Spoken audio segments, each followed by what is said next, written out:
नमस्कार, मैं रवि एक बार फिर से स्वागत करता हूं आपका अपना यूट्यूब चैनल साइंस गुरु रवि में। गाइज, आप सभी को पता है 1 फरवरी से रेल वाले बच्चों के लिए मैंने बायोलॉजी का एक स्पेशल बैच स्टार्ट किया था, जिसमें हम आपको बायोलॉजी के प्रीवियस ईयर के क्वेश्चन करवा रहे हैं चैप्टर वाइज। अब तक हम human disease, vitamins, digestive system, endocrine system और सर्कुलेटरी सिस्टम, इन 5 चैप्टरों के प्रीवियस ईयर के क्वेश्चन कंप्लीट कर चुके। फिलहाल अभी हम जिस चैप्टर के प्रीवियस ईयर की क्वेश्चन कर रहे हैं उस चैप्टर का नाम है कोशिका अर्थात सेल।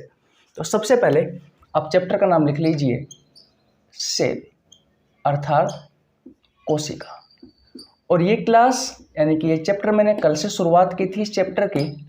इसमें मैंने आपको कल 5 क्वेश्चन करवाए थे और 1-2 कॉन्सेप्ट भी सिखाए थे, जैसे कि मैंने आपको प्रोकैरियोटिक कोशिका के बारे में बताया, लाइसोसोम के बारे में बताया।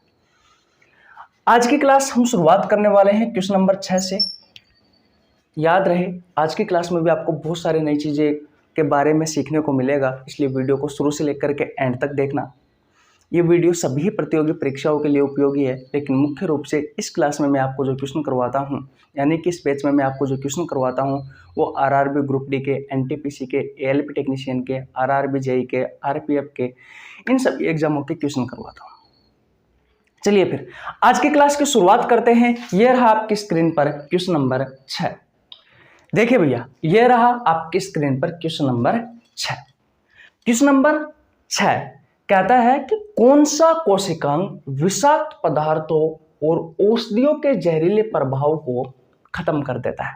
आपके ऑप्शंस है, ऑप्शन नंबर ए अंतःप्रद्रव्य जालिका, ऑप्शन नंबर बी है राइबोसोम, ऑप्शन नंबर सी है गोल्जी काय, ऑप्शन नंबर डी है सूत्रकणिका। और ये क्वेश्चन आपसे पूछा गया आरआरबी ग्रुप डी में 25/8/2022 को। बताइए इस क्वेश्चन का राइट आंसर क्या होगा?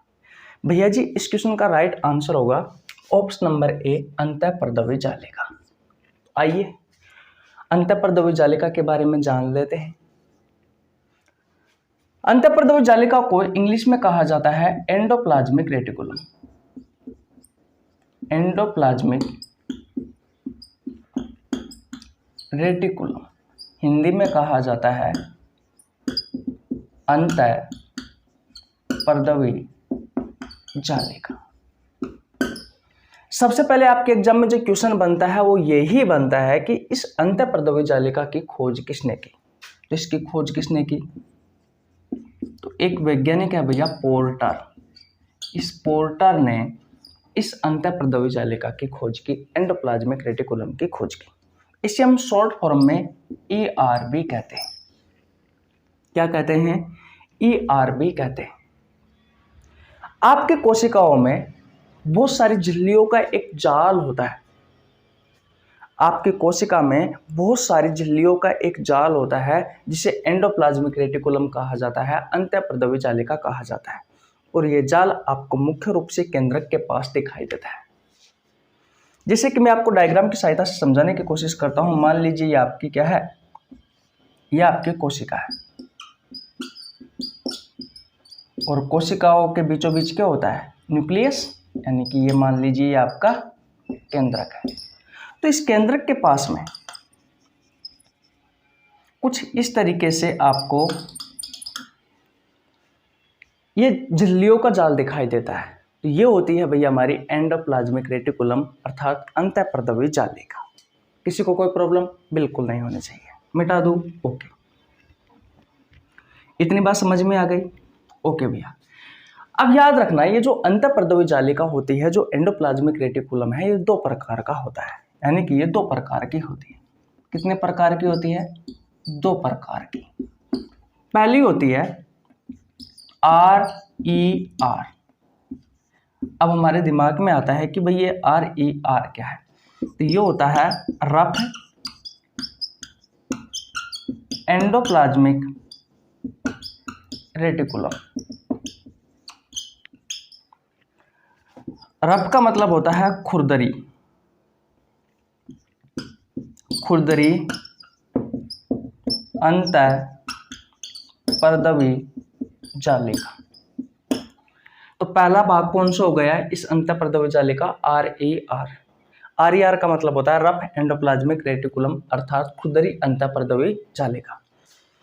और दूसरा होता है SER। अब इस SER का मतलब क्या है?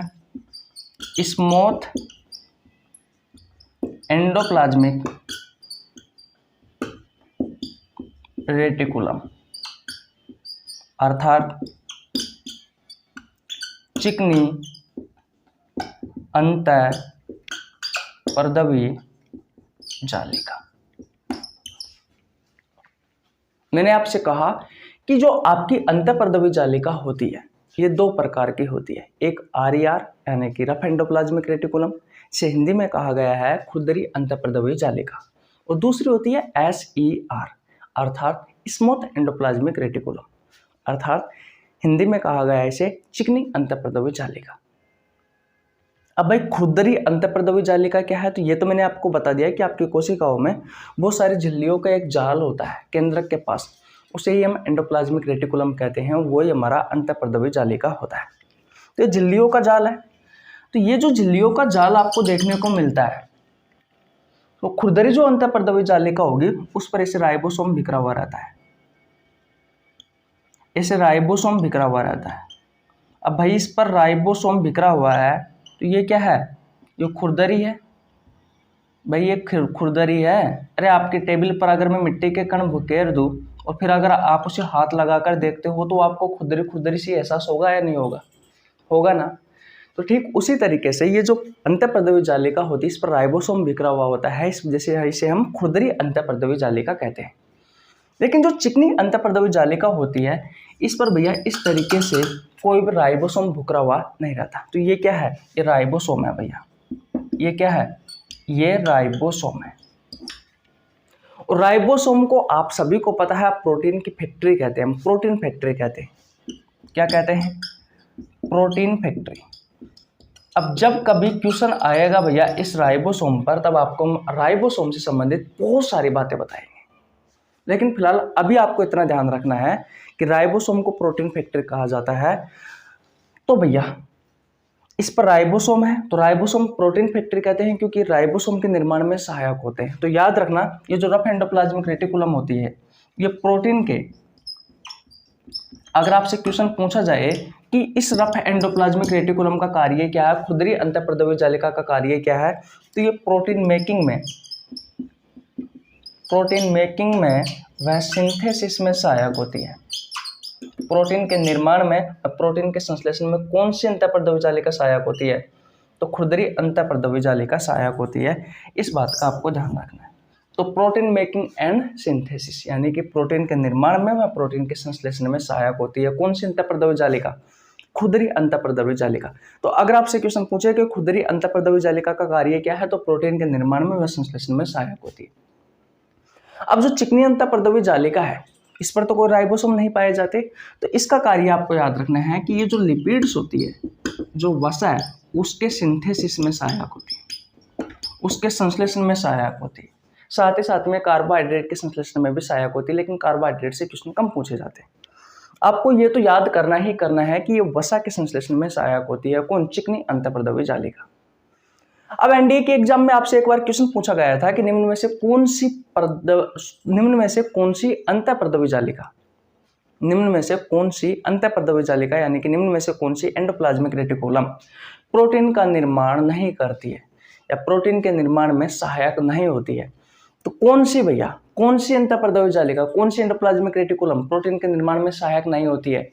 अरे भाई स्मूथ एंडोप्लाज्मिक रेटिकुलम प्रोटीन के निर्माण में सहायक होती है क्या? नहीं होती। प्रोटीन का निर्माण कौन सी अंतःपर्दवी जालिका करती है? रफ एंडोप्लाज्मिक रेटिकुलम यानी कि खुरदरी अंतःपर्दवी जालिका करती है। तो ये क्वेश्चन आपसे पूछा गया था। तो खुरदरी अंतःपर्दवी जालिका का काम क्या है? प्रोटीन का निर्माण करना व प्रोटीन के संश्लेषण में सहायता करती है। दूसरी चीज स्मूथ एंडोप्लाज्मिक रेटिकुलम यानी कि चिकनी अंतःपर्दवी जालिका है, इसका काम क्या है? तो वसा के संश्लेषण में सहायक होती है, साथ ही साथ में कार्बोहाइड्रेट के संश्लेषण में भी सहायक होती है। ये केंद्रक के पास होती है। ये जो रफ एंडोप्लाज्मिक रेटिकुलम होती है ये केंद्रक के पास होती है। ये किसके पास होती है भैया?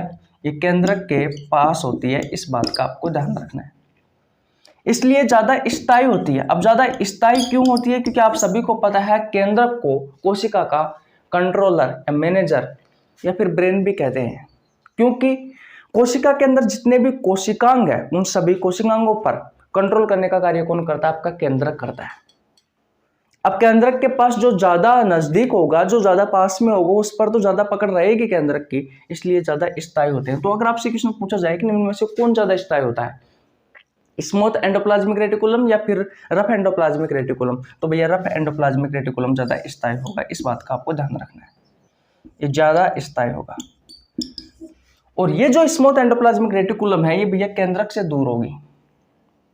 मैं यहां पे लिख देता हूं, ये केंद्रक से दूर होती है, इसलिए ये कम स्थायी होती है, इसलिए ये कम स्थायी होती है। ये केंद्रक से क्या होती है? दूर होती है, इसलिए ये कम स्थायी होती है। किसी को कोई प्रॉब्लम यहाँ तक? बिल्कुल नहीं होनी चाहिए। तो ये चीजें तो आपको याद करनी ही करनी है, जो मैंने आपको अभी सिखाई है वो। यहाँ से आपके एग्जाम में अच्छे अच्छे क्वेश्चन पूछे जाते हैं। एक चीज को ध्यान रखना है, अभी हम क्वेश्चन पर नहीं पूछे। लीवर में जो स्मूथ एंडोप्लाज्मिक रेटिकुलम पाई जाती है, आपका जो लीवर है, लीवर में कोशिका पाई जाती है, और उस कोशिका में जो स्मूथ एंडोप्लाज्मिक रेटिकुलम होता है, यानी कि चिकनी अंतःपर्दवी जो जालिका होती है, वो भैया याद रखना है, जो विषाक्त पदार्थ होते हैं या फिर औषधियाँ होती है, उनके जहरीले प्रभाव को खत्म करने का काम करती है, यानी कि खत्म कर देती है, खत्म कर देती है। तभी तो कहा जाता है, आपने लीवर का सुना होगा कि भैया अगर छोटा मोटा अगर जहर पी लेता है कोई इंसान, कहने का मतलब बहुत कम जहर पी लेता है, तो ज़्यादा असर नहीं करता है शरीर में। क्यों नहीं करता है? क्योंकि उस जहर के प्रभाव को कम करता है आपका लीवर। अब आपको समझ में आ गया होगा, क्योंकि आपके लीवर में कोशिका पाई जाती है, उस कोशिका में एंडोप्लाज्मिक रेटिकुलम पाया जाता है। और कौन सा endoplasmic reticulum? Smooth endoplasmic reticulum जो होता है वो विषाक्त पदार्थ या फिर औषधियों के जहरीले प्रभाव को कम कर देता है, खत्म कर देता है भैया। तो ये क्वेश्चन आपसे पूछा गया है, इस बात का आपको ध्यान रखना है। तो याद रखना है SER, यानी कि स्मूथ एंडोप्लाज्मिक रेटिकुलम। अगर ये ऑप्शन में ना हो तो एंडोप्लाज्मिक रेटिकुलम होगा, जैसे कि यहाँ पर आपको दिया गया है। तो इसका राइट आंसर क्या होगा? ऑप्शन नंबर ए होगा। और ये क्वेश्चन आपसे RRB ग्रुप डी में पूछा गया है 25/8/2022 को। तो इस क्वेश्चन को करवाने के साथ साथ में मैंने आपको एंडोप्लाज्मिक रेटिकुलम से संबंधित जानकारी भी दे दी है। फिर भी मैं आपसे कहूँगा कि अगर आपने चैप्टर नहीं पढ़ा है तो आपको नीचे लिंक डिस्क्रिप्शन में मिल जाएगा, आप जाकर पढ़ सकते हैं।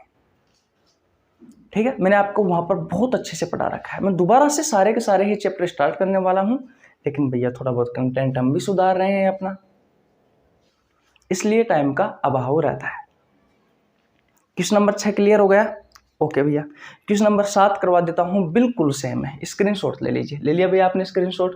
ओके, देखिए भैया, ये रहा आपकी स्क्रीन पर क्वेश्चन नंबर 7। अच्छा क्वेश्चन है। क्वेश्चन नंबर 7 कहता है कि कशेरुकी वह प्राणी होते हैं जिनमें रीढ़ की हड्डी पाई जाती है। तो कशेरुकियों की यकृत कोशिकाओं में SER द्वारा कौन सा महत्वपूर्ण कार्य किया जाता है? आपके ऑप्शंस है। ऑप्शन नंबर ए, औषधियों और विषों का निराविषीकरण। ऑप्शन नंबर बी है लिपिड का संश्लेषण। ऑप्शन नंबर सी है प्रोटीन का संश्लेषण। ऑप्शन नंबर डी है जटिल शर्कराओं का संश्लेषण।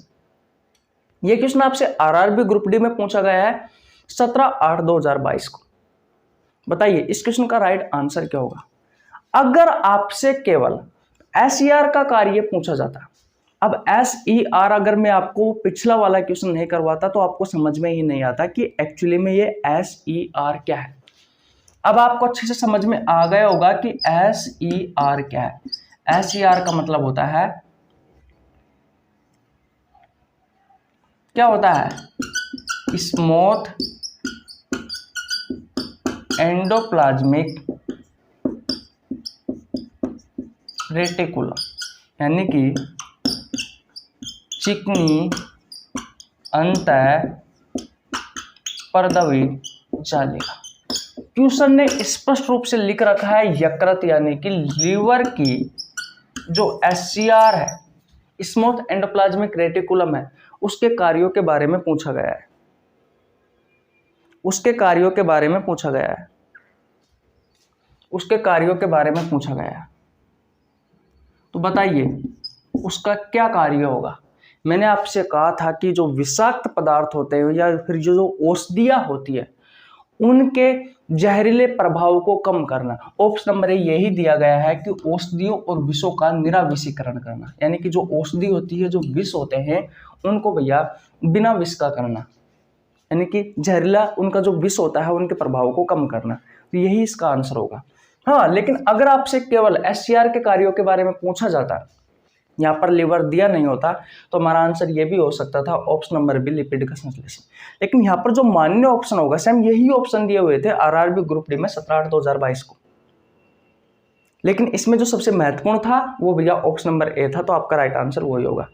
हाँ, लिपिड का संश्लेषण भी एससीआर ही करती है, मानता हूँ इस बात को, मैंने अभी आपको पढ़ाया भी है, लेकिन इस क्वेश्चन का जो राइट आंसर होगा ये होगा, क्योंकि यहाँ पर स्पष्ट रूप से लीवर दिया गया है। अगर लीवर दिया नहीं होता तो भैया फिर आप ये भी कर सकते थे।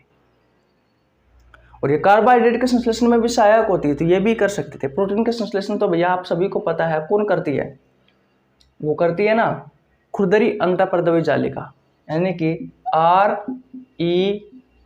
Rough endoplasmic reticulum. आ गया समझ में? पिछले इक्वेशन में मैंने आपको बहुत अच्छे से समझाया था। अब मैं मेरे बारे में बता देता हूँ। मेरा नाम रवि है, मैं सभी प्रतियोगी परीक्षाओं के लिए बायोलॉजी पढ़ाता हूँ। जो कंटेंट आपको पेड कोर्स में उपलब्ध नहीं होता है, उससे अच्छा कंटेंट देने की कोशिश करता हूँ। आपको हमारे साथ जुड़ने के लिए 1 रुपये देने की आवश्यकता नहीं है, सिर्फ आपको चैनल को सब्सक्राइब करना है, बेल आइकन को प्रेस करना है, ताकि आपके पास हमारी वीडियो का नोटिफिकेशन टाइम टू टाइम पहुँच सके। गाइज, मैंने बायोलॉजी के बहुत सारे चैप्टर करवा रखे हैं, बहुत सारे चैप्टरों के MCQ करवा रखे हैं। अगर आपने नहीं देखे हैं तो चैनल पर जाकर चेकआउट कर लीजिए। उसके अलावा रेलवे वाले बच्चों के लिए ये बैच जिसमें आप वीडियो देख रहे हो, रेलवे वाले बच्चों के लिए स्पेशल रूप से चलाया गया है, जिसमें आपको आरआरबी ग्रुप डी के, एनटीपीसी के, एएलपी टेक्नीशियन के, आरआरबी जेई के, आरपीएफ के क्वेश्चन करवाता हूँ भैया। बायोलॉजी के चैप्टर वाइज करवा रहा हूँ। 5 चैप्टर समाप्त हो चुके हैं, 6ठा चैप्टर है। मैंने आपको इंट्रोडक्शन में बताया था कौन कौन से चैप्टर है। तो अगर आप रेलवे की तैयारी कर रहे हैं तो भैया ये क्लास, ये बैच ज्वाइन कर लीजिए। आपको 1 रुपये देने की आवश्यकता नहीं है। रोज की क्लास देख लिया करो, मैं ज़्यादा नहीं, ज़्यादा बड़ी क्लास नहीं लेता, ज़्यादा से ज़्यादा 20, 25, 30, 40 मिनट की क्लास लेता हूँ। वो 1 घंटे की तो कभी कभी लेता हूँ, तो ले लिया करो भाई, इम्पोर्टेंट है आपकी एग्जाम के लिए। और ऐसा मत सोचना कि बायोलॉजी से रेलवे में ज़्यादा क्वेश्चन नहीं पूछे जाते, बहुत अच्छे लेवल के क्वेश्चन पूछे जाते हैं। तो बस एक बार पढ़ लो, उसमें क्या प्रॉब्लम है, क्या प्रॉब्लम है आपको। और ये नहीं कि सिर्फ ये रेलवे वाले बच्चों के लिए ही, आप किसी भी प्रतियोगी परीक्षाओं की तैयारी कर रहे हो, मैं आपको प्रत्येक क्वेश्चन कॉन्सेप्ट के साथ में सिखाता हूँ, तो आप अच्छे से इस बैच को पढ़ सकते हो। इसके अलावा सुबह 6 बजे मैं बायोलॉजी के बेहतरीन क्वेश्चन डालता हूँ कम्युनिटी पोस्ट में, जिसका आंसर हर रोज 4-5 हज़ार स्टूडेंट देते हैं। शाम को 6 बजे भी डालता हूँ फिजिक्स और केमिस्ट्री के क्वेश्चन, दोनों में से किसी एक के, जिनका आंसर भी 4-5 हज़ार स्टूडेंट देते हैं। ये कोई नॉर्मल क्वेश्चन नहीं है, ये वो क्वेश्चन है जो या तो आपसे आपकी प्रतियोगी परीक्षाओं में पहले पूछे गए हैं या फिर आगे पूछे जाने की संभावना है। अगर आप हर रोज इन क्वेश्चनों का आंसर देते हो तो बायोलॉजी, फिजिक्स, केमिस्ट्री के अच्छे क्वेश्चनों पर आपकी पकड़ बनी रहेगी, जिससे क्या होगा, आपके एग्जाम में आपको फायदा मिलने वाला है। जैसे ही आप आपके एग्जाम हॉल में प्रवेश करोगे, साइंस के जैसे ही क्वेश्चन आपको दिखे तुरंत टिक करके आ जाइए। मैं क्यों न्यूमेरिकल के क्वेश्चन भी डालता हूँ भैया फिजिक्स के, तो उनको आंसर दिया करो आप हर रोज, और अपनी कॉपी में लिख लीजिए। हर रोज अलग अलग क्वेश्चन डालता हूँ मैं, और प्रीवियस ईयर के क्वेश्चन डालता हूँ या फिर कोई नया क्वेश्चन डालता हूँ जो पूछे जाने की संभावना है। कोई नॉर्मल क्वेश्चन नहीं है। आप देखोगे अगर कम्युनिटी पोस्ट में, तो आपको एक से बढ़कर एक बेहतरीन क्वेश्चन दिखाई देगा भैया। इसलिए चैनल को सब्सक्राइब कर लो और बेल आइकन को प्रेस कर लेना। और कोई भी भाई जो रेलवे की तैयारी कर रहा है या फिर कोई अदर कॉम्पिटिटिव एग्जाम की तैयारी कर रहा है, और जिन्हें बायोलॉजी पढ़नी है, तो भैया इस यूट्यूब चैनल पर फ्री ऑफ कॉस्ट पढ़ सकता है। तो छोटे बड़े अपने भाई बहनों के पास इस वीडियो को शेयर कर दीजिए, ताकि वो भी लाभ उठा सके, बिल्कुल आसान भाषा में। मैं भी आपकी तरह एक स्टूडेंट ही हूँ, बस मुझे इंटरेस्ट था इसलिए मैं यहाँ पर आ गया। ठीक है भाई, तो 2 क्वेश्चन समझ में आ गए आपको, क्वेश्चन नंबर 6 और क्वेश्चन नंबर 7। स्क्रीनशॉट ले लीजिए। अब हम चलते हैं क्वेश्चन नंबर 8 की ओर। चले भैया, ओके। देखिए भैया, ये रहा आपकी स्क्रीन पर क्वेश्चन नंबर 8। क्वेश्चन नंबर 8 कहता है कि प्रोकैरियोटिक सेल की कुछ विशेषताओं का उल्लेख नीचे किया गया है। नीचे दिए गए विकल्प में से गलत विकल्प का चयन करना है आपको। ये क्वेश्चन आपसे आरआरबी ग्रुप डी में पूछा गया है 5/9/2022 को। गाइस, इस बैच में मैंने आपको जितने भी क्वेश्चन करवाए हैं, उन सभी क्वेश्चन के नीचे एग्जाम का नाम लिखा गया है और डेट लिखी गई है। शुरुआत में 2-4 चैप्टर में तो मैंने शिफ्ट तक लिखी थी भैया। तो आप सोच सकते हो कि हम बिल्कुल प्रीवियस ईयर के क्वेश्चन ही करवा रहे हैं जो आपसे आपके एग्जाम में पूछे गए हैं पहले। आपके ऑप्शंस कुछ इस प्रकार है। ऑप्शन नंबर ए झिल्लीबद्ध कोशिकांगों की मौजूदगी, ऑप्शन नंबर बी है अत्यधिक छोटा आकार, ऑप्शन नंबर सी है एकल गुणसूत्र, एकल गुणसूत्र था भैया यहाँ पर, और ऑप्शन नंबर डी है इसका नाभिकीय क्षेत्र केंद्रकाभ कहलाता है। बताइए गलत विकल्प का चयन करना है। मैंने आपको कल की क्लास में प्रोकैरियोटिक कोशिका के बारे में आपको बहुत अच्छे से बताया था और साथ ही साथ में यूकैरियोटिक कोशिका के बारे में भी बताया था, और आज सुबह एक क्लास मैंने डाली थी जिसमें मैंने आपको प्रोकैरियोटिक कोशिका के बारे में अलग से बताया। कल मैं आपको यूकैरियोटिक कोशिका के बारे में बताऊंगा और परसों के दिन मैं आपको प्रोकैरियोटिक कोशिका और यूकैरियोटिक कोशिका के बीच में अंतर क्या है इसके बारे में बताने वाला हूं। तो कोशिका जो होती है वो बेटा दो प्रकार की ही होती है, एक होती है प्रोकैरियोटिक कोशिका और एक होती है यूकैरियोटिक कोशिका। जो प्रोकैरियोटिक कोशिका है इसका आकार छोटा होता है और ये जो निम्न स्तर के जीव होते हैं जैसे कि बैक्टीरिया वगैरह में पाई जाती है। मैंने आपको कल एग्जाम्पल भी बताए थे कि प्रोकैरियोटिक कोशिका के एग्जाम्पल कौन कौन से हैं। तो बैक्टीरियल सेल बताया था, ब्लू ग्रीन एल्गी बताया था, इसे साइनोबैक्टीरिया भी कहा जाता है। ये तीन एग्जाम्पल मैंने आपको बताए थे। तो इसका आकार अत्यधिक छोटा होता है, ये तो बिल्कुल सही है। मैंने आपको बताया था कि इसमें जो जेनेटिक मटेरियल होता है, अनुवांशिक पदार्थ होता है, वो सिंगल हेलिक्स होता है और सर्कुलाकार होता है और उसे हम क्या कहते हैं, न्यूक्लियोइड या फिर जीनोपोर कहा गया था। तो इसमें एकल ही गुणसूत्र होता है, इस बात का भी आपको ध्यान रखना है। उसके अलावा इसका जो नाभिकीय क्षेत्र उसे केंद्रकाभ कहते हैं, ये बात ही बिल्कुल सही है। झिल्लीबद्ध कोशिकांगों की मौजूदगी होती है क्या? जी बिल्कुल नहीं भैया, इसमें झिल्लीबद्ध जो कोशिकांग है वो नहीं पाए जाते। हमारी कोशिका में बहुत सारे ऐसे कोशिकांग होते हैं जिनके ऊपर झिल्ली होती है। ये पे कह रहा है कि भैया ये जो प्रोकैरियोटिक कोशिका है इसमें झिल्लीबद्ध कोशिकांगों की मौजूदगी नहीं, भैया झिल्लीबद्ध कोशिकांगों की मौजूदगी नहीं होती है। तो ये इसका गलत आंसर हो जाएगा। कहने का मतलब इस क्वेश्चन का ये सही आंसर हो जाएगा, यानी कि इसमें से जो नीचे की तीन विशेषता दी गई है, तीनों विशेषता बिल्कुल सही है और ऊपर की जो विशेषता है ये गलत है। और ये क्वेश्चन आपसे आरआरबी ग्रुप डी में पूछा गया है 5/9/2022 को। तो किसी को कोई प्रॉब्लम है तक बिल्कुल नहीं होनी चाहिए। तो क्वेश्चन नंबर 8 क्लियर हुआ? ओके भैया। अब कल मैंने आपको लाइसोसोम के बारे में पढ़ाया था, लाइसोसोम से संबंधित कॉन्सेप्ट सिखाया था, इसलिए कहता हूं कि अगर आपने कल की वीडियो नहीं देखी है तो आपको नीचे लिंक डिस्क्रिप्शन मिल जाएगा, आप जाकर देख लीजिए। तो चलिए हम क्वेश्चन नंबर 9 पर, क्वेश्चन नंबर 9 पर चले। ओके, स्क्रीनशॉट ले लीजिए। आपको समझ में तो आ गया ना भैया, क्योंकि कल मैं आपको प्रोकैरियोटिक कोशिका के बारे में पढ़ा चुका, इसलिए यहाँ पर ज़्यादा बताना उचित नहीं समझता। क्योंकि अगर एक ही क्वेश्चन को अगर मैं बार बार उसमें कॉन्सेप्ट सिखाऊंगा तो वो बात तो सही है कि आपको कॉन्सेप्ट जितना सिखाओगे उतना याद होगा, लेकिन भैया कहीं ना कहीं हम और लोगों से पीछे रह जाएंगे, फिर हमारा सिलेबस नहीं हो पाएगा। ठीक है, ओके, तो स्क्रीनशॉट ले लीजिए। चले नेक्स्ट क्वेश्चन की ओर। ओके भैया, देखिए भैया, ये रहा आपकी स्क्रीन पर क्वेश्चन नंबर 9। क्वेश्चन नंबर 9 कहता है कि यूकैरियोटिक जो कोशिका होती है उसके किस कोशिकांग को आत्मघाती थैली कहा जाता है? आपके ऑप्शंस है, option number A mitochondria, option number B है गोल्जी काइल, ऑप्शन नंबर सी है क्लोरोप्लास्ट, ऑप्शन नंबर डी है लाइसोसोम। बताइए भैया, ये क्वेश्चन आपसे आरआरबी एनटीपीसी में पूछा गया है 13/6/2022 को। बताओ भाई, इसका राइट आंसर क्या होगा? इसका राइट आंसर होगा भैया ऑप्शन नंबर डी लाइसोसोम। मैंने आपको कल भी बताया था लाइसोसोम के बारे में, कॉन्सेप्ट सिखाया था बहुत अच्छे से। इस क्लास में भी बता देता हूं ताकि आपको कल का याद आ जाए। लाइसोसोम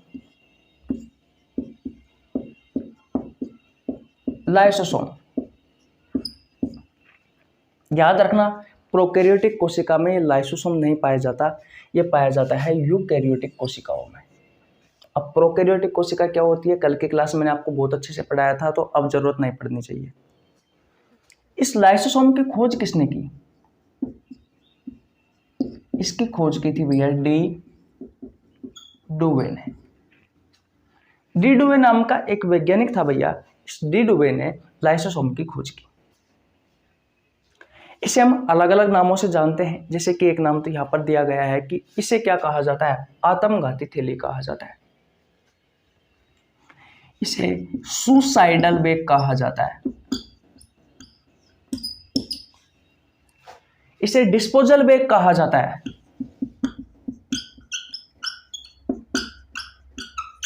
इसे एटॉम बम कहा जाता है, इसे स्क्वेंजर कहा जाता है, सफाई कर्मी कहा जाता है। इतने सारे नाम है भैया इस लाइसोसोम के। अगर आपसे सुसाइडल बैग आत्मघाती थैली के बारे में पूछा जाए तो लाइसोसोम करके आना है। डिस्पोजल बैग के बारे में पूछा जाए तो भैया लाइसोसोम आंसर करके आना है। एटॉम बम के बारे में पूछा जाए तो आपको राइट आंसर क्या करके आना है, लाइसोसोम। अगर आपसे स्क्वेंजर यानी कि सफाई कर्मी के बारे में पूछा जाए तो भी आपको राइट आंसर करके आना है लाइसोसोम। सफाई कर्मी, परमाणु बम, कचरा हटाने वाला बैग और सुसाइडल बैग यानी कि आत्मघाती थैली, ये सभी नाम होते हैं भैया लाइसोसोम के। लाइसोसोम एक थैलीनुमा संरचना होती है भैया कुछ इस तरीके से, कुछ इस तरीके से। इसमें एक एंजाइम भरा रहता है और उस एंजाइम का नाम होता है हाइड्रोलाइटिक एंजाइम। हाइड्रोलाइटिक एंजाइम कल मैंने आपको बताया था बहुत अच्छे से, हिंदी में कहा जाता है जल अपघटनी एंजाइम। जल अपघटनी गर्मी यार बहुत ज्यादा है, बहुत ज्यादा है। जल अपघटनी एंजाइम, जल अपघटनी एंजाइम। और इसका पीएच मान होता है भैया 4 से लेकर के 5। अब तो इसकी प्रकृति क्या होगी, तो इसकी प्रकृति होगी भैया अम्लीय। इसकी प्रकृति क्या होगी, इसकी प्रकृति अम्लीय होगी भैया।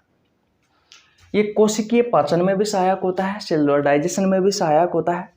आपके कोशिका के अंदर कोई भोजन का बड़ा अणु आ जाता है तो उस भोजन के बड़े अणुओं को छोटे छोटे अणुओं में परिवर्तित करने का काम भी ये लाइसोसोम करता है। कोई जहरीला यौगिक आ जाता है तो उस जहरीले यौगिकों को नष्ट करने में भी सहयोग करता है लाइसोसोम। अगर कोई बाहरी पार्टिकल या कोई जहरीला यौगिक जो आपकी कोशिका को नुकसान पहुंचा सकता है उसे नष्ट करने में सहायक होता है ये लाइसोसोम। क्योंकि इस लाइसोसोम एक थैलीनुमा संरचना है, इसके अंदर ये हाइड्रोलाइटिक एंजाइम पाया जाता है।